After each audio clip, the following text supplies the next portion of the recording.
Hello, my name is Emma, and today I'm going to be talking about my theories for Queen of Heir and Darkness by Cassandra Clare. As there is 1 month until the end of the world, I am bringing back a very old tradition from when I first started BookTube and deeming November TDA November. Back in 2014, in anticipation for the release of City of Heavenly Fire, I posted a month's worth of really fun Shadowhunter themed videos called TMI May, and I am doing the same this month with TDA November. In addition to these exciting Shadowhunter videos that I cannot wait to share with you guys, I will be rereading the first 2 books in the Dark Artifices series this month as a part of the year-long Shadowhunter read-along I've been doing this year, so you can expect a Lady Midnight and Lord of Shadows live show coming very soon, but all that information is going to be in the description below. Now I have to say, I've been feeling a lot of pressure around the Queen of Heir and Darkness theories video. So many of you guys have been asking for it, and I honestly just feel like a lot of my theories aren't as strong as they have been for other books in the Shadowhunter Chronicles. Nonetheless, I have some theories and I'm going to share them with you guys today. I am going to be pulling information from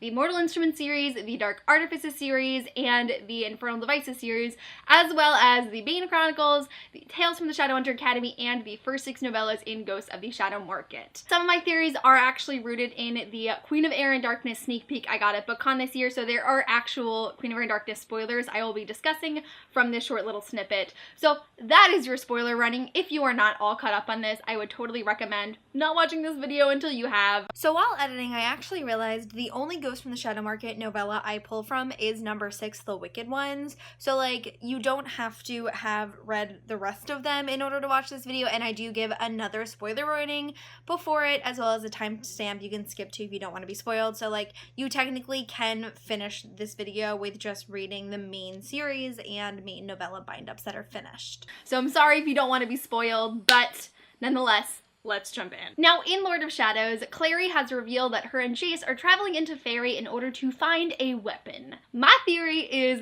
this weapon is a character we know as Ash. We first meet Ash in Lord of Shadows, where Drew has somehow transported herself into the land of Faerie by using an artifact she found in Jaime's backpack. So, number 1 is because in an interview with Christina from Poland Bananas Books, Cassie revealed that the weapon might be a person. Identify the weapon in the next book. Definitely. Okay. And like play with it? I mean, it may not be an it. Oh. It may not be, it may be a Is who. it a prison? It may be a person. Is it a prison? It may be a person. And second, in that interview, Cassie also revealed that the weapon will carry into the Wicked Powers, which is the 5th and final series in the Shadowhunter Chronicles, and Ash is a confirmed character in that series. I have a lot of theories about Ash. One of them comes directly from Christine, which she has been raving about for years now, and I did not believe it until Lord of Shadows, but I am 100% confident that Ash is the child of the Seelie Queen and Sebastian. Though only 5 years has passed in between when Sebastian and the Seelie Queen were doing the dirty and now at the point in the Dark Artifices, time moves differently in Faerie. So for example, while Mark should be like 21, 22 at this point, he's still a teenager. Ash could totally have been born technically 5 years ago in mortal time, but also be about Drew's age in the series in Seelie. I really cannot believe this theory about Ash is canon. I tried to push it off for so long, but anytime Cassie talks about Ash, she just has this smile on her face where she is just like plotting and knows. She just knows that we all know, and I can't wait for the reveal. But my final theory about Ash is that he's been kidnapped by the unseelie king. He is being kept away from his mother, and that is why the Seelie Queen wants the Blackthorns to retrieve the Black Volume for her so she can get back what she's been looking for. Over the last year or so, Cassie's been putting out these posters featuring artwork from the Dark Artifices series that are exclusive to different conventions and signings. So a few months ago, we got the reveal of this poster. It features Annabelle and Ash in the Unseelie court with the Unseelie King in the background. Also in Lord of Shadows, when Drew meets Ash, she sees the Unseelie King's symbol of a crown torn in half. And also at the end of Lord of Shadows, Annabelle is taken by the Unseelie King, so we can assume she's also in the Unseelie court. So to sum that up, I think Ash is the child of Sebastian Morgan. It's never less ridiculous to say, no matter how many times I say it. I think he's the weapon that Clary and Jace are in Faerie looking for, and I also think that he's been kidnapped by the Unseelie King, and the Seelie Queen is trying to use the Black Volume to get him back. While we're on the topic of fairies, I don't necessarily have a theory attached to this. It's just an observation I made that I think might come up in Queen of Heir and Darkness. and that is the identity of the unseelie queen. If you have not heard of the unseelie queen, I would not be surprised. I don't even think she's ever mentioned in any of the Shadowhunter novels, but in the Shadowhunter Codex on page 105, while we're talking about the unseelie courts, there is a picture of a figure called the unseelie queen. I don't know who she is, what she does. She literally just has not been mentioned at all, despite the fact that we're getting to know the unseelie king, but nonetheless, I think it's quite possible that she might play a role in Queen of Air and Darkness. Okay, but what if the Seelie Queen and the Unseelie Queen are the same person? Okay, probably not, but maybe. So, the ending of Lord of Shadows is very sad and dark as Livvy Blackthorn has been murdered by Annabelle. So my next theory is that Ty is going to use necromancy to bring Livvy back to life, and he is somewhat going to accomplish that. Basically, Ty takes Julian's phone, which has the photos of the black volume that Julian took in Lord of Shadows, and he climbed the pyre at Livvy's funeral in order to steal her gold chain, and so he asks Ty to help him bring Livvy back to life. So beyond Ty wanting to do this and Kit agreeing, nothing is canon, but there is a snippet that Cassie revealed, and I will leave links to whatever information I can find online in the description below if you want to form your own theories. From Livvy, actual Livvy Blackthorn, we have a quote, "I'm dead, aren't I?" And Ty replies, "That's why I did all of this. I want you to be with me in any way you can be." So to some extent, I do think Ty is going to accomplish bringing her back to life, whether she is a ghost, a spirit, a non-corporeal being, but they do have an interaction. But I think the furthest this act of necromancy will go is just an interaction. I think Livvy will probably talk with her siblings and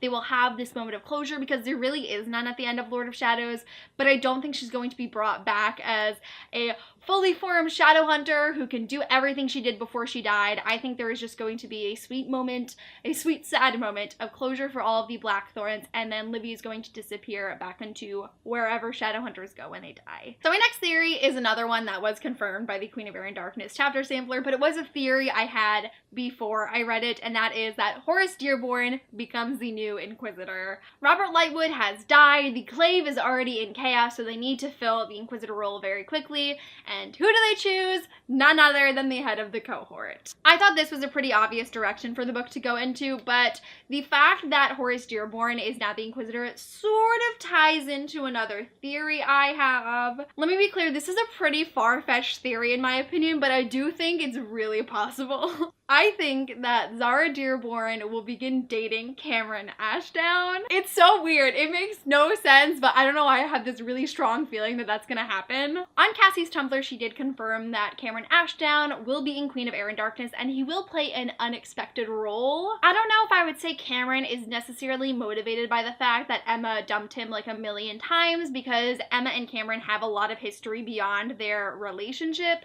but I do think for some reason he's not going to be on the good side of things. And at the start of Queen of Air and Darkness, Zara and Diego are technically still engaged. They still have this marriage contract that Diego initially signed to show that he was being truthful about not knowing Jaime's whereabouts. But as Jaime has returned in Lord of Shadows, I think it's possible that his reappearance will be revealed to the Clave and the cohort, and so that will give Diego this sort of out and allow Zara to begin dating other people like Cameron, especially because she has so much power now that her dad is the Inquisitor. I don't really know about that one, guys. We'll have to see. Next theory, I think Mark, Christina, and Kieran will engage in a polyamorous relationship. I feel like through the entirety of the Dark Artifices series, we've just been sort of going back and forth between, is this a love triangle or is this an equal polyamorous relationship? And I really think it's going that route. I feel there's two pieces of evidence that do support this. Number one, in the Queen of Air and Darkness sneak peek, which honestly has had so much more information than I ever expected it to. Diego is hiding Kieran at the Scholomance because Christina asked him to, and when a message comes in from Christina, Kieran asks for Christina's well-being, not Mark's. Obviously, Kieran and Mark have a very complicated relationship at the start of Queen of Air and Darkness, so yes, it makes sense that he wouldn't necessarily ask for Mark's, but the fact that he does ask for Christina's out of genuine care, I think proves that there's something serious going on there. And there is another snippet that Cassie has revealed. It's this conversation between Kieran and this fairy woman that Christina is also a part of. The fairy woman says, "Which of these Nephilim do you love and which loves you?" And then it skips a line and she says, "Oh, no love potion could assist with this." So I think that no love potion could work on them because they are all equally in love with each other, and so that's why there's no need for a love potion, but we'll see. I'm personally very interested to see the end of this Kieran, Mark, and Christina outcome. I personally have always shipped Mark and Christina the most, but we'll have to see what happens in Queen of Air and Darkness. My next theory is another one, like all of these pretty much so far, that doesn't have necessarily a lot of evidence. If we remember in City of Lost Souls, Jocelyn reveals to Isabel that the person that Robert Lightwood cheated on her mother with was named Anne-Marie Highsmith, and that's all. We have not heard about Anne-Marie Highsmith since, until Lord of Shadows, when we find out that Evelyn Highsmith is the head of the London Institute. So this last name that we've only heard about once before is back in the series. The only reason I feel this is significant is because Cassie does not reveal characters' names without any significance following them. And although Robert and Anne-Marie are both still dead, I just have this feeling that the Highsmiths will play a more significant role than they are currently in the story, but again, we'll have to see. So my next theory is not necessarily one that I came up with myself. I actually found this through Kat Reads on Twitter, who is a huge Shadowhunter fan, and she's done continuity reads for some of the books for Cassie, so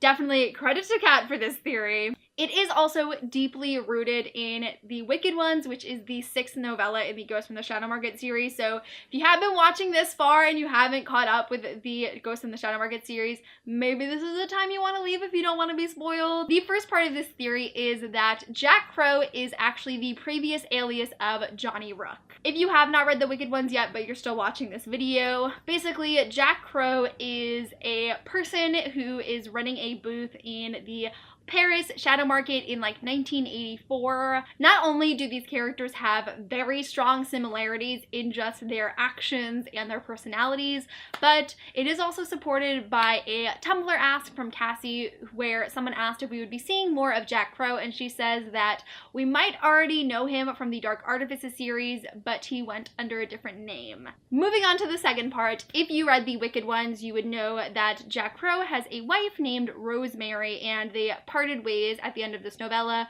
but the second part of the theory is that Rosemary is Kit's mother. We don't officially know Kit's mother's identity at the start of Queen of Air and Darkness, but it is confirmed that we will know it by the end, and there is some really strong evidence here, other than the fact that Johnny Rook could possibly have been married to Rosemary in the past. It is confirmed that Rosemary is the Lost Herondale. I have been telling y'all since Lady Midnight that Johnny Rook is not a Shadowhunter, and when Kit was revealed to be a Shadowhunter, everyone was like, oh my god, Johnny Rook is from the lost line of Herondales. I told y'all he wasn't, because in Notable Shadowhunters and Denizens of Downworld, Johnny Rook's species is not disclosed. And like, yeah, that could have been the fact that this was published before Lady Midnight, but nonetheless, we also now have confirmation that Rosemary is the Lost Herondale, not Johnny Rook, and that was a whole plot of this novella. So moving on to the third part of the Johnny Rook, Rosemary, Kit Herondale theory is that Rosemary is actually the first heir of the Unseelie King. So I messed up while filming, and I keep referring to Rosemary as the first heir, like the first child of the Unseelie King. But that literally makes no sense because of the time period.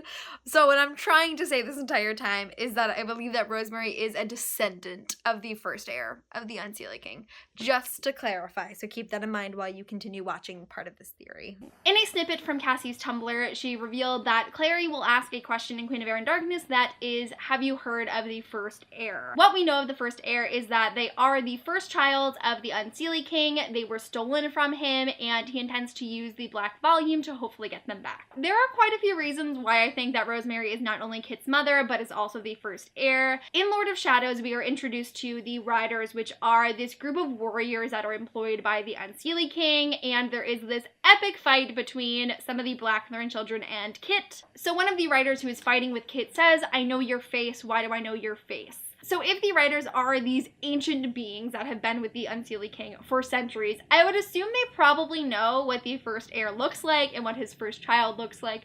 So it's entirely possible that the Riders think that Kit looks like Rosemary, who is the first heir. Looks like Rosemary because she is a descendant of the first heir.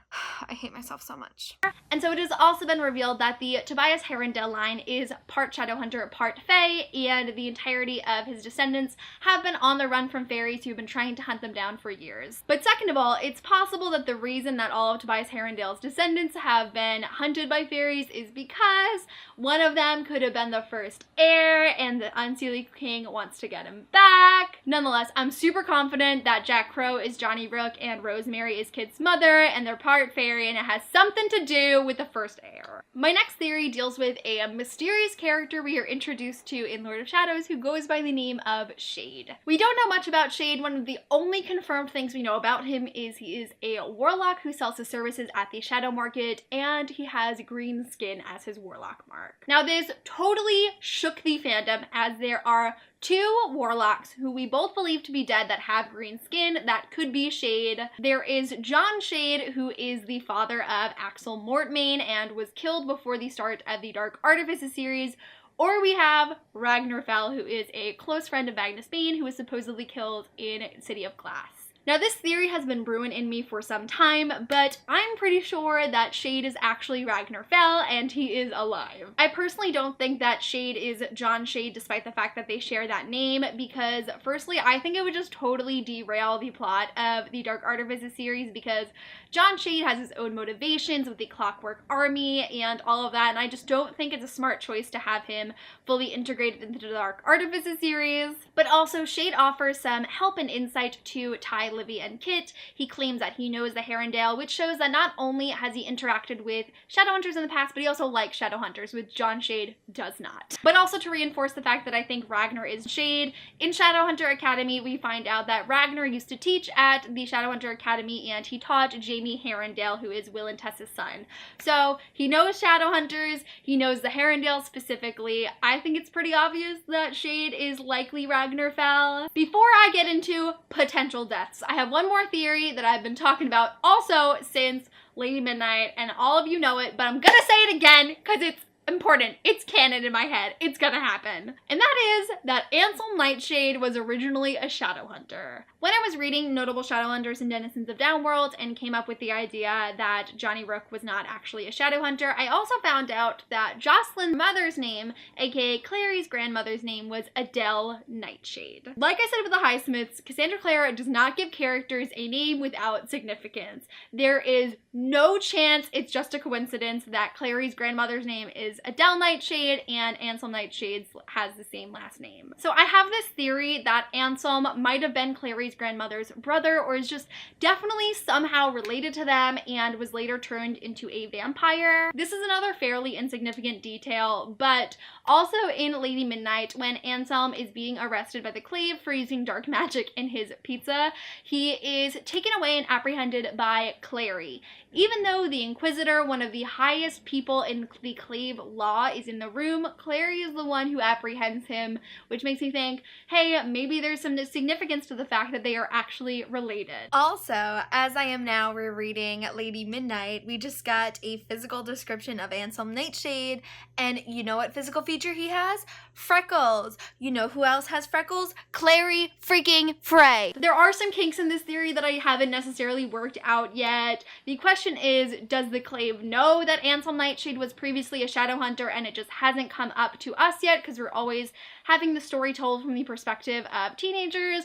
Or is it that they don't actually know either and this was a big secret that's been held for many years? Nonetheless, Anselm Nightshade is 1000% related to Clary. I will die with this theory if it's not revealed in Queen of Air and Darkness. You will hear me talking about it for the Wicked Powers, because it's a thing. It's a thing. And Cassie, I'm looking at you. This better be a thing, because I'm so confident in this theory. This is the one theory I'm so confident in, and there's been no extra reveal of information yet, and I need to know. I think it was on Tumblr that Cassie revealed that she is not giving out a confirmed death count for the end of Queen of Air and Darkness like she did for Lord of Shadows and City of Heavenly Fire.